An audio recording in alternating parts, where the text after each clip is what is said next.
ಬಿಜೆಪಿಯ ಯುವ ಮೋರ್ಚಾ ಕಾರ್ಯಕರ್ತ ಪ್ರವೀಣ್ ನೆಟ್ಟಾರು ಹತ್ಯೆ ಪ್ರಕರಣ ಆಗಿ 4 ವರ್ಷ ಆಯಿತು. 4 ವರ್ಷದ ಬಳಿಕ ಮತ್ತಿಬ್ಬರು ಆರೋಪಿಗಳನ್ನು ಬಂಧಿಸಲಾಗಿದೆ.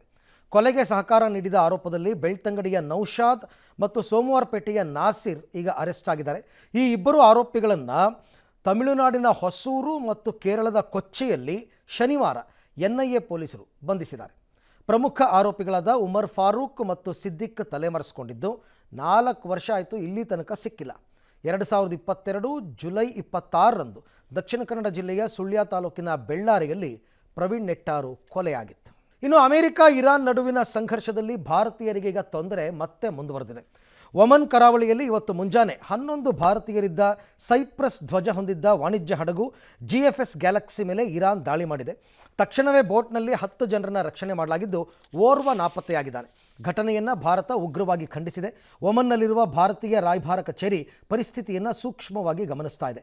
ನಡೆಯುತ್ತಿರುವ ಶೋಧ ಮತ್ತು ರಕ್ಷಣಾ ಕಾರ್ಯಾಚರಣೆಯಲ್ಲಿ ಒಮನ್ ಅಧಿಕಾರಿಗಳೊಂದಿಗೆ ಪೂರ್ವಭಾವಿಯಾಗಿ ಸಮನ್ವಯ ಸಾಧಿಸ್ತಾ ಇದೆ. ಒಮನ್ ಅಧಿಕಾರಿಗಳ ಬೆಂಬಲಕ್ಕೆ ನಾವು ಅವರಿಗೆ ಧನ್ಯವಾದ ಹೇಳ್ತೀವಿ ಅಂತ ಭಾರತದ ವಿದೇಶಾಂಗ ಇಲಾಖೆ ಹೇಳಿದೆ. ಇನ್ನು ಇರಾನ್ನ IRGC ಮಾತ್ರ ಹಲವು ಹಡಗುಗಳು ನಿಗದಿತ ಮಾರ್ಗವನ್ನು ಅನುಸರಿಸದೆ ನಮ್ಮ ಎಚ್ಚರಿಕೆಯನ್ನು ನಿರ್ಲಕ್ಷ್ಯ ಮಾಡಿದ್ವು, ಅವುಗಳಲ್ಲಿ ಒಂದನ್ನು ಎಚ್ಚರಿಕೆ ಗುಂಡು ಹಾರಿಸಿ ನಿಲ್ಲಿಸಲಾಗಿದೆ ಅಂತ ಸಮರ್ಥನೆ ಮಾಡಿಕೊಂಡಿದ್ದಾರೆ. ಸಾಂಪ್ರದಾಯಿಕ ರೆಸಿಪಿ, ಮತ್ತಷ್ಟು ಬೇಕೆನಿಸುವ ರುಚಿ. ಕೋಡುಬಳೆ ಅಂದ್ರೆ ಅಡುಕಲೆ. ಇನ್ನು ಅಮೆರಿಕ ಇರಾನ್ ಮಧ್ಯಪ್ರಾಚ್ಯದಲ್ಲಿ ಮತ್ತಷ್ಟು ಉದ್ವಿಗ್ನತೆ ಈಗ ದಿನದಿಂದ ದಿನಕ್ಕೆ ತೀವ್ರವಾಗ್ತಾ ಇದೆ. ಇರಾನ್ನ 140 ಗುರಿಗಳ ಮೇಲೆ ಅಮೆರಿಕ ಭಾರಿ ಪ್ರಮಾಣದಲ್ಲಿ ವೈಮಾನಿಕ ದಾಳಿಯನ್ನು ನಡೆಸಿದೆ. ಅಮೆರಿಕ ಸೇನೆ ಪ್ರಕಾರ ಇದು ಈ ವಾರದಲ್ಲಿ ನಡೆಸಲಾದ 3ನೇ ಹಂತದ ದಾಳಿಯಾಗಿದ್ದು, ಕ್ಷಿಪಣಿ ಉಡಾವಣಾ ತಾಣಗಳು, ಡ್ರೋನ್ ನೆಲೆಗಳು, ಶಸ್ತ್ರಾಸ್ತ್ರ ಸಂಗ್ರಹಾಗಾರಗಳು, ಸಂವಹನ ಕೇಂದ್ರಗಳು ಸೇರಿದಂತೆ ಸುಮಾರು 140 ಗುರಿಗಳನ್ನು ಹೊಡೆದುರುಳಿಸಲಾಗಿದೆ ಅಂತ ತಿಳಿಸಿದೆ. ಹೋರ್ಮುಜ್ ಜಲಸಂಧಿಯಲ್ಲಿ ಸಾಗುವ ವಾಣಿಜ್ಯ ಹಡಗುಗಳು ಮತ್ತು ನಾಗರಿಕ ನಾವಿಕರ ಮೇಲೆ ದಾಳಿ ನಡೆಸುವ ಇರಾನ್ನ ಸಾಮರ್ಥ್ಯವನ್ನು ಕುಗ್ಗಿಸುವ ಉದ್ದೇಶದಿಂದ ಈ ಕಾರ್ಯಾಚರಣೆ ನಡೆಸಲಾಗಿದೆ ಅಂತ ಅಮೆರಿಕ ಹೇಳಿದೆ. ಇದಕ್ಕೆ ಪ್ರತಿಯಾಗಿ ಇರಾನ್ ಕೂಡ ಬಹ್ರೇನ್, ಕತಾರ್, UAE ಕಡೆಗೆ ಕ್ಷಿಪಣಿ ಮತ್ತು ಡ್ರೋನ್ ದಾಳಿಗಳನ್ನು ನಡೆಸಿದೆ. ಅಲ್ಲದೆ ಹೋರ್ಮುಜ್ ಜಲಸಂಧಿಯನ್ನು ಮುಂದಿನ ಆದೇಶದವರೆಗೆ ಮುಚ್ಚಲಾಗಿದೆ ಅಂತ ಇರಾನ್ ಘೋಷಣೆ ಮಾಡಿದೆ. ಅಮೆರಿಕ ಮತ್ತಷ್ಟು ದಾಳಿ ನಡೆಸಿದರೆ ಶತ್ರು ರಾಷ್ಟ್ರಗಳ ಹೆಚ್ಚುವರಿ ಸೇನಾ ನೆಲೆಗಳನ್ನು ಧ್ವಂಸಗೊಳಿಸ್ತೀವಿ ಅಂತ ಎಚ್ಚರಿಸಿದೆ. ಇದಕ್ಕೆ ತಿರುಗೇಟು ಕೊಟ್ಟಿರುವ ಅಮೆರಿಕದ ರಕ್ಷಣಾ ಕಾರ್ಯದರ್ಶಿ ಪೀಟ್ ಹೆಕ್ಸೆತ್ ಇರಾನ್ ತಪ್ಪು ನಿರ್ಧಾರ ತಗೊಂಡಿದೆ, ಅದರ ಬೆಲೆ ಈಗ ತೆರಬೇಕಾಗಿದೆ ಅಂತ ಹೇಳಿದೆ.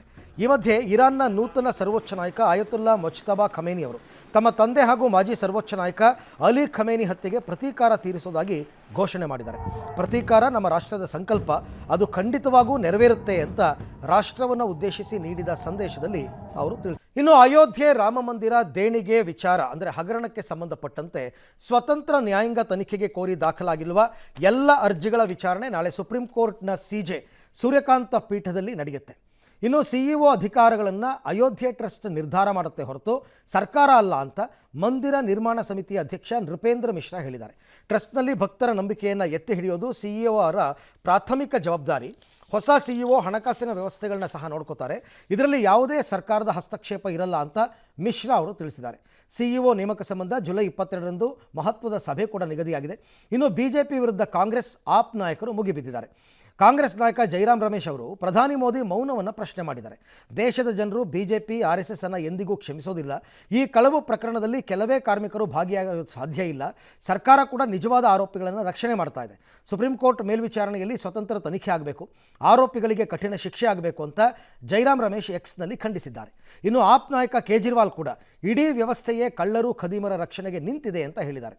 ಈ ಮಧ್ಯೆ ಬದ್ರಿನಾಥ ದೇಗುಲ ದೇಣಿಗೆ ಹಗರಣಗಳ ಆರೋಪಿಗಳ ವಿರುದ್ಧ ಕಠಿಣ ಕ್ರಮ ತೆಗೆದುಕೊಳ್ಳುವಂತೆ ಬದ್ರಿನಾಥ ಕೇದಾರನಾಥ ದೇಗುಲದ CEOಗೆ ಉತ್ತರಾಖಂಡ CM ಧಾಮಿ ಸೂಚನೆ ಕೊಟ್ಟಿದ್ದಾರೆ. ಸರ್ಕಾರದ ಟಾರ್ಗೆಟ್ ನಡುವೆಯೇ ಬೆಳಗಾವಿಯಲ್ಲಿ 3ನೇ ದಿನದ RSS ಬೈಠಕ್ ಯಶಸ್ವಿಯಾಗಿ ನಡೆದಿದೆ. ಸರಸಂಚಾಲಕ ಮೋಹನ್ ಭಾಗವತ್, ದತ್ತಾತ್ರೇಯ ಹೊಸಬಾಳೆ ನೇತೃತ್ವದಲ್ಲಿ RSS ವಾರ್ಷಿಕ ರಾಷ್ಟ್ರೀಯ ಪ್ರಾಂತ ಸಂಚಾರ ಬೈಠಕ್ ಅಂತ್ಯವಾಯಿತು. ಸಭೆಯಲ್ಲಿ ದೇಶದ 226 ಪ್ರಚಾರಕರು, 83 ಸಂಘ ಶಿಕ್ಷಾ ವರ್ಗ, 12 ಕಾರ್ಯಕರ್ತ ವಿಕಾಸ ವರ್ಗಗಳು ಭಾಗಿಯಾಗಿದ್ವು. ಪ್ರಸ್ತುತ ದೇಶ ಸನ್ನಿವೇಶಗಳ ಕುರಿತು ಬೈಠಕ್ನಲ್ಲಿ ಚರ್ಚೆ ಮಾಡಲಾಯಿತು. ರಾಮ ಮಂದಿರ ದೇಣಿಗೆ ದುರ್ಬಳಕೆ ಪ್ರಕರಣದ ಬಗ್ಗೆ ಬೈಠಕ್ನಲ್ಲಿ ಚರ್ಚೆ ಆಯಿತು. ಅಖಿಲ ಭಾರತ ಪ್ರಚಾರ ಪ್ರಮುಖ ಸುನಿಲ್ ಅಂಬೇಡ್ಕರ್ ಮಾತನಾಡಿ ದೇಣಿಗೆ ಅವ್ಯವಹಾರ ಕುರಿತು SIT ತನಿಖೆ ನಿರ್ಣಾಯಕ ಹಂತ ತಲುಪುವ ವಿಶ್ವಾಸ ವ್ಯಕ್ತಪಡಿಸಿದರು. ಇತ್ತ RSSಗೆ ಅನುಮತಿ ಕಡ್ಡಾಯ ಎಂಬ ಪ್ರಿಯಾಂಕ ಖರ್ಗೆ ವಾದವನ್ನು ಮಾಜಿ ಸಚಿವ ಶರಣಬಸಪ್ಪ ದರ್ಶನಾಪುರ ಸಮರ್ಥಿಸಿಕೊಂಡರು. ಯಾರೇ ಹೋರಾಟ ಮಾಡಬೇಕಾದ್ರೆ ಅನುಮತಿ ಪಡಿತಾರಾ ಇಲ್ವಾ ಹೇಳಿ, RSSಗೆ ಇಷ್ಟೊಂದು ಹಣ ಎಲ್ಲಿಂದ ಬಂತು ಅಂತೆಲ್ಲ ಪ್ರಶ್ನೆ ಮಾಡಿದ್ದಾರೆ. बैठक में सभी ने श्री राम जन्मभूमि मंदिर में दान पेटी चढ़ावे की गिनती में हुई अनियमितता की घटना पर दुख व्यक्त किया। चल रही एसआईटी व पुलिस कार्रवाई निर्णायक मोड़ पर पहुंचेगी। यह ಈಗ ಸ್ಟ್ರೈಕ್ ಮಾಡೋರು ಸಾಮಾನ್ಯ ಮನುಷ್ಯರನ್ನು ಸಂಘಟನೆಗಳು ತೊಗೊಂತಾರಲ್ಲ ಪರ್ಮಿಷನ್ ಅಂದ್ರೆ ಹಿಂದೆ ನೀವು ಬ್ಯಾಂಕ್ ದರೋಡೆ ಮಾಡಿದ್ರೆ ಈಗಲೂ ಬ್ಯಾಂಕ್ ದರೋಡೆ ಮಾಡ್ಲಿಕ್ಕೆ ಬಿಡಬೇಕ ನಿಮ್ಗೆ ಈಗ ಯಾವುದೇ ತಮಿಳುನಾಡಲ್ಲಿ ಜೋಸೆಫ್ ವಿಜಯ್ ಟಿವಿಕೆ ಪಕ್ಷ ಸ್ಥಾಪಿಸಿ ಅಧಿಕಾರದ ಚುಕ್ಕಾಣಿ ಹಿಡಿದ ಬೆನ್ನಲ್ಲೇ ಈಗ ತೆಲುಗು ಸ್ಟಾರ್ ಅಲ್ಲು ಅರ್ಜುನ್ ಕೂಡ ರಾಜಕೀಯಕ್ಕೆ ಪದಾರ್ಪಣೆ ಮಾಡ್ತಾರೆ ಅಂತ ತೆಲಂಗಾಣ ಆಂಧ್ರ ಪ್ರದೇಶದ ತೆಲುಗು ರಾಜ್ಯಗಳಲ್ಲಿ ಸಂಚಲನ ಸೃಷ್ಟಿಯಾಗಿದೆ. ಈಗಾಗಲೇ ದೇಶದ ಅತ್ಯಂತ ಯಶಸ್ವಿ ರಾಜಕೀಯ ತಂತ್ರಜ್ಞ ಮತ್ತು ರಾಜಕಾರಣಿ ಪ್ರಶಾಂತ್ ಕಿಶೋರ್ ಜೊತೆ ರಹಸ್ಯವಾಗಿ ಸಮಾಲೋಚನೆ ನಡೆಸಿದ್ದಾರೆ ಅಂತಲೂ ಕೂಡ ಹೇಳ್ತಾ ಇದ್ದಾರೆ. ಪುಷ್ಪ 2 ವೇಳೆ ತೆಲಂಗಾಣ ಕಾಂಗ್ರೆಸ್ ಸರ್ಕಾರದ ಜೊತೆ ಉಂಟಾದ ವಿವಾದಗಳಿಂದ ರೇವಂತ್ ರೆಡ್ಡಿ ಸರ್ಕಾರವನ್ನು ಗುರಿಯಾಗಿಸಿಕೊಂಡು ತೆಲಂಗಾಣದಲ್ಲಿ ರಾಜಕೀಯಕ್ಕೆ ಇಳಿತಾರೆ ಅಂತ ಕೆಲವರು ಹೇಳ್ತಾ ಇದ್ದಾರೆ. ಇನ್ನು ಹೈದರಾಬಾದ್, ನಿಜಾಮಾಬಾದ್, ಖಮ್ಮಂನಂತಹ ಕಡೆಗಳಲ್ಲಿ ಅವರಿಗಿರೋ ದೊಡ್ಡ ಅಭಿಮಾನಿ ಬಳಗವೇ ಅವರಿಗೆ ಪ್ಲಸ್ ಆಗುತ್ತೆ ಅಂತ ವಾದ ಇದ್ದಿದೆ. ಆದರೆ ಆಂಧ್ರ ಪ್ರದೇಶವನ್ನೇ ಆಯ್ಕೆ ಮಾಡ್ಕೊಳ್ಬೋದು ಅಂತ ಅಭಿಪ್ರಾಯ ಪಡ್ತಾ ಇದ್ದಾರೆ. ಯಾಕೆಂದರೆ ಅವರಿಗೆ ಕಾಪು ಸಮುದಾಯದ ಗಟ್ಟಿ ಮತ ಬ್ಯಾಂಕ್ ಆಂಧ್ರ ಪ್ರದೇಶದಲ್ಲಿದೆ. ಈ ಎಲ್ಲ ಊಹಾಪೋಹಗಳ ಬಗ್ಗೆ ಅಲ್ಲು ಅರ್ಜುನ್ ಟೀಮು ಇಲ್ಲ ತುಂಬ ಪ್ರಾಜೆಕ್ಟ್ ಅವ್ರ ಕೈಯಲ್ಲಿದೆ, ಸದ್ಯಕ್ಕೆ ಅವ್ರ ರಾಜಕೀಯದ ಬಗ್ಗೆ ತಲೆ ಕೆಡಿಸ್ಕೊಳ್ಳಲ್ಲ ಅಂತ ಸ್ಪಷ್ಟೀಕರಣ ಕೊಟ್ಟಿದ್ದಾರೆ. ಬೆಂಗಳೂರಿನ ಮಾರತ್ಹಳ್ಳಿಯ ಅಪಾರ್ಟ್ಮೆಂಟ್ ಒಂದರಲ್ಲಿ ಒಂಟಿಯಾಗಿ ವಾಸ ಮಾಡ್ತಾ ಇದ್ದಂತಹ ಯುವತಿಗೆ ಫ್ಲಿಪ್ಕಾರ್ಟ್ ಡೆಲಿವರಿ ಬಾಯ್ ಒಬ್ಬ ನಿನ್ನೆ ಖಾಸಗಿ ಅಂಗವನ್ನು ತೋರಿಸಿ ಕಿರುಕುಳ ಕೊಟ್ಟಿದ್ದ. ಯುವತಿಯ ಅನುಮತಿ ಇಲ್ಲದೇ ವಾಶ್ರೂಮ್ ಬಳಸಿದ್ದ. ಬಳಿಕ ಏನೋ ಪ್ಯಾಂಟ್ ಜಿಪ್ ಎಲ್ಲ ಬಿಚ್ಚಿ ಖಾಸಗಿ ಅಂಗ ತೋರಿಸಿದ್ದ. ಯುವತಿ ವಿಡಿಯೋ ಮಾಡ್ತಾ ಇದ್ದಂತೆ ಎದ್ನೋ ಬಿದ್ನೋ ಅಂತ ಓಡ್ ಹೋಗಿದ್ದ. ತನಗಾದ ಕರಾಳ ಅನುಭವವನ್ನು ಕಣ್ಣೀರಿನ ಮೂಲಕ ಯುವತಿ ಸೋಷಿಯಲ್ ಮೀಡಿಯಾದಲ್ಲಿ ಹಂಚಿಕೊಂಡಿದ್ರು.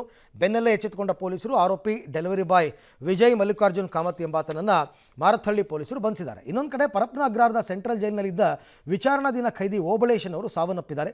ನಕ್ಸಲ್ ಚಟುವಟಿಕೆ ಆರೋಪದ ಮೇಲೆ ಪಾವಗಡ ಪೊಲೀಸರು ಈತನ ಬಂಧಿಸಿ ಜೈಲ್ಗಟ್ಟಿದ್ರು. ಬೆಳಗ್ಗೆ ಏನೋ ಎದೆನೋವು ಅಂತ ಬಳಲ್ತಾ ಇದ್ದ ಇವನ ಜಯದೇವ ಆಸ್ಪತ್ರೆಗೆ ದಾಖಲು ಮಾಡಿದ್ರು.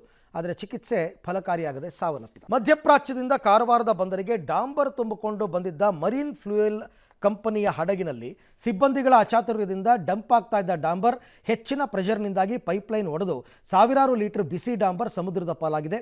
ಅಲಿಗದ್ದಾದ MMCL ಕಂಪನಿಗೆ ಸೇರಿದ ಡಾಂಬರ್ ಇದು ಕಾರವಾರದ ಬೈತಕೋಲ್ ಬಂದರಿನಲ್ಲಿ ಡಂಪ್ ಮಾಡಲಾಗ್ತಾ ಇತ್ತು. ಸಕಲೇಶ್ಪುರದ ಹುಲಸುಲಿಗಿ ಗ್ರಾಮದಲ್ಲಿ ಎತ್ತಿನಹೊಳೆ ಯೋಜನೆಯ ಪೈಪ್ಲೈನ್ ಸ್ಫೋಟಗೊಂಡಿದೆ. ನೀರು ಅಡಿಗೆ ಪೈಪ್ಲೈನಲ್ಲಿ ಚಿಮ್ತಾ ಇದೆ. ಈ ಮಧ್ಯೆ ಬೆಳಗಾವಿಯ ಅಥಣಿ ತಾಲೂಕಿನ ಕೊಟ್ಟಲಗಿ ಗ್ರಾಮದಲ್ಲಿ ಸೋರ್ತಾ ಇದ್ದ ಮನೆ ರಿಪೇರಿ ಮಾಡಬೇಕಾದ್ರೆ ಮನೆ ಕುಸಿದು ಬಿದ್ದು ಮಾದೇವ್ ಕೃಷ್ಣಪ್ಪ ಮತ್ತು ಸೈಯದ್ ಕೆಂಪುವಾಡಿ ಅನ್ನೋರು ಇಬ್ಬರು ಸಾವನ್ನಪ್ಪಿದ್ದಾರೆ. ಇವತ್ತು ಹ್ಯಾಟ್ರಿಕ್ ಹೀರೋ ಶಿವರಾಜ್ ಕುಮಾರ್ ತಮ್ಮ 64ನೇ ಹುಟ್ಟುಹಬ್ಬವನ್ನು ಆಚರಿಸಿಕೊಂಡರು. ರಾತ್ರಿಯೇ ಸಾವಿರಾರು ಅಭಿಮಾನಿಗಳು ಮಾನ್ಯತಾ ಟೆಕ್ ಪಾರ್ಕ್ ಶಿವಣ್ಣ ನಿವಾಸಕ್ಕೆ ಆಗಮಿಸಿ ಸಂಭ್ರಮಾಚರಣೆ ಮಾಡಿದರು. ಸಿಹಿ ಹಂಚಿ ಪಟಾಕಿ ಸಿಡಿಸಿ ಜೈಕಾರ ಕೂಗುತ್ತಾ ಸಂಭ್ರಮಾಚರಣೆ ಮಾಡಿದರು. ಶಿವಣ್ಣ ಬರ್ತ್ಡೇ ಹಿನ್ನೆಲೆಯಲ್ಲಿ ಸ್ಪೆಷಲ್ ವಿಡಿಯೋ ಒಂದು ರಿಲೀಸ್ ಆಗಿದೆ. ಸರ್ವೈವರ್ ಎಂಬ ಶೀರ್ಷಿಕೆಯಡಿ ಶಿವಣ್ಣ ಬಗ್ಗೆ ಸೆಲೆಬ್ರಿಟಿಗಳು, ಕುಟುಂಬಸ್ಥರು ಮಾತನಾಡಿರೋ ವಿಡಿಯೋ ರಿಲೀಸ್ ಆಗಿದೆ. ಇನ್ನು ಶಿವಣ್ಣ ಅವರು ಮಾತಾಡಿ, ಹುಟ್ಟುಹಬ್ಬದ ದಿನವೇ ಜಾನಕಮ್ಮ ನಿಧನ ದುಃಖ ತಂದಿದೆ. ಒಂದು ಕಡೆ ದುಃಖ, ಒಂದು ಕಡೆ ಖುಷಿ ಅಂತೆಲ್ಲ ಹೇಳಿದರು. ಜಾನಕಮ್ಮ ಆತ್ಮಕ್ಕೆ ಶಾಂತಿ ಸಿಗಲಿ. ಅಪ್ಪಾಜಿ ಜೊತೆ ತುಂಬ ಹಾಡನ್ನು ಹಾಡಿದ್ದಾರೆ. ನಮ್ಮ ಮನಸ್ಸಲ್ಲಿ ಅವರು ಸದಾ ಇರ್ತಾರೆ ಅಂತೆಲ್ಲ ನೆನಪಿಸ್ಕೊಂಡಿದ್ದಾರೆ.